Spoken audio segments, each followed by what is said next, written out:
સુરત અને સુરતીઓ વિકાસમાં હરણફાળ ભરી રહ્યા છે, પણ સુરતી લાલા ટ્રાફિકના નિયમો તોડવા અને તોડેલા નિયમના રૂપિયા ભરવામાં સૌથી પાછળ હોય તેવું લાગી રહ્યું છે.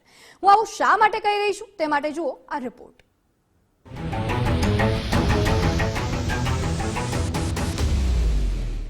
સુરત શહેર સિલ્ક સિટી, ડાયમંડ સિટી અને બ્રિજ સિટી તરીકે ઓળખાય છે.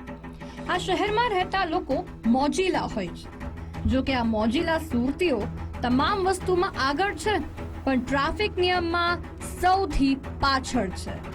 સુરત પોલીસે ટ્રાફિકના નિયમો તોડનાર લોકો સામે છેલ્લા 5 વર્ષમાં 12 લાખ કરતા વધુ ઈ-ચલણો ઇસ્યુ કર્યા છે. પણ હમણાં સુધી માત્ર 2.5 લાખ રૂપિયા જ સરકારની તિજોરીમાં જમા થયા છે. એટલે કે 20% જેટલા જ લોકોએ પૈસા ભર્યા છે. સુરત શહેરમાં જેટલા પણ સીસીટીવી કેમેરા લાગેલા છે એના માધ્યમથી ઈ ચલણ જનરેટ કરવામાં આવે છે અને છેલ્લા 5 વર્ષમાં કુલ 12 લાખથી વધારે ઈ ચલણ જનરેટ કરવામાં આવે છે, જેમાંથી 2.5 લાખ જેટલા ઈ ચલણનું ભરપાઈ વાહન ચાલકોએ કરી દીધેલ છે. એટલે કે કુલ 20% જેટલી રિકવરી ઈ ચલણમાં થઈ રહી છે. સુરતીઓ ટ્રાફિકના નિયમો પાળે તે માટે કમાન્ડ એન્ડ કંટ્રોલમાં 12 કર્મચારીઓની ટીમ તૈનાત છે, જે દરેક 4 રસ્તા પર નજર રાખે છે અને જો કોઈ વ્યક્તિ નિયમનો ભંગ કરે તો તેને માઇક અનાઉન્સર દ્વારા સમજ આપવા સાથે ચેતવણી પણ આપે છે. જો કે નિયમો તોડતા લોકો માટે એક ખાસ રૂમ તૈયાર કરાયો છે, જેમાં 25 કરતા વધુ કર્મચારીઓ નિયમ તોડતા હોય તેવા લોકોના ઈ ચલણ બનાવી તેઓ સુધી પહોંચાડવાનું કામ કરે છે.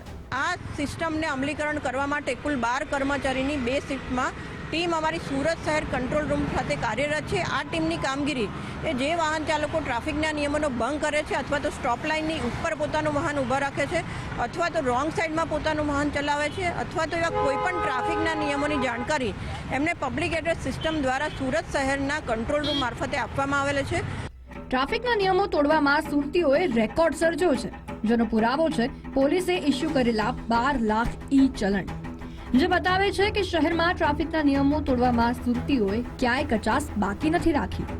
એટલે હવે સુરતીઓએ દંડમાંથી બચવું હશે તો જાતે જ ટ્રાફિકના નિયમોનું ચુસ્ત રીતે પાલન કરવું પડશે. રાકેશ બ્રહ્મભટ્ટ, ગુજરાત ફર્સ્ટ, સુરત.